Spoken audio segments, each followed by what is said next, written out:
Do you like cake that's over a century old and invented in a forest with dark and creepy folklore? Well, if so, you're in luck, because today I'll be showing you how to make Schwarzwald-Kirschtorte, also known as Black Forest cherry cake, and in this video you'll learn how to make this cake and also the history of it. So now that we know about what's going to be covered in this video and what we'll be doing, we should first get into the history of this cake. It was first invented in 1915 by confectioner Josef Keller, but also has influence from another confectioner named Erwin Hildenbrand. It's not specifically known who made this cake, but it can be assumed that both of them had an influence on it. But less generally, I like this cake a lot because it's also my grandma's favorite cake, so I learned how to make it, and that's why we'll be making it today. So I'll also be showing you how to make the many different components of this cake. There's a cream filling, a cherry filling, and then this is also a 3-layer cake.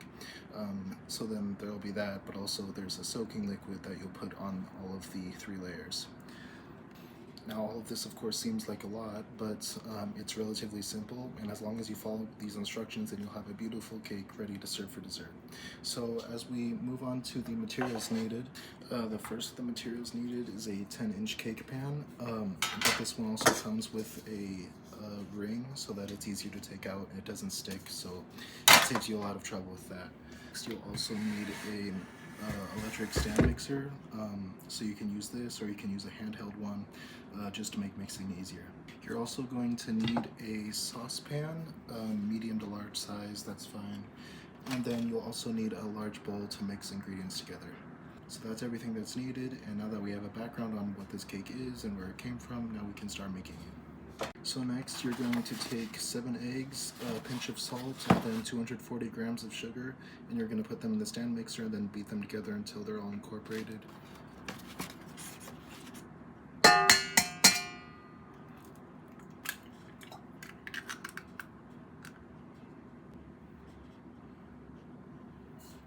And now I'm just measuring out 240 grams of sugar, and then I'm just going to put that into the bowl.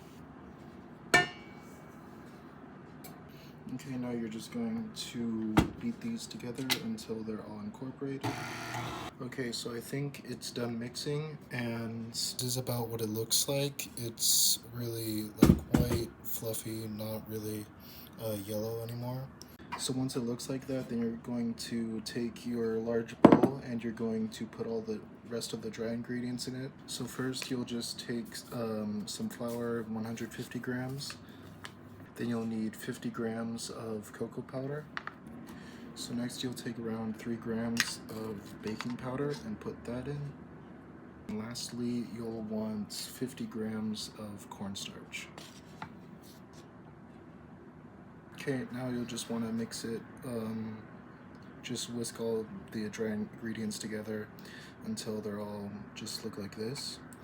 And after this, then you'll want to take it off of the stand mixer and then just fold some of this in first. So now you just take your spatula and then you just take some of this and you put just a little bit in at first and then just fold it in. So I just finished folding everything, and this is about what it looks like now. So next you want to take 60 grams of melted butter, and then you just want to pour that in and then fold it in as well. Okay, now you just want to take your baking pans. So you just take this and then you just coat it generously until you know that it's not going to stick. Now you just take the batter and then you fill the pan so that it's all even. Then you can preheat your oven to be 375 degrees and bake them for around 25 minutes. Okay, now we're going to be making the cherry filling. So first you want a jar of cherries, and then you just want to take all the juice and put it into the saucepan. Okay, now you're going to take the cornstarch again, and you're going to measure out 45 grams of that. Okay, then you're just going to take the 45 grams of cornstarch and go ahead and put that into the saucepan. Juice half a lemon and then put that into the bowl.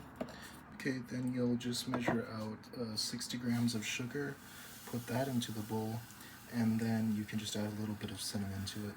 One of the last steps, you're just going to turn the heat onto medium-high, and then take a whisk it around and make sure everything's incorporated together, and then let it come to a boil, and then after that just let it simmer and cool a little bit. Okay, so as you can see, it's starting to thicken some.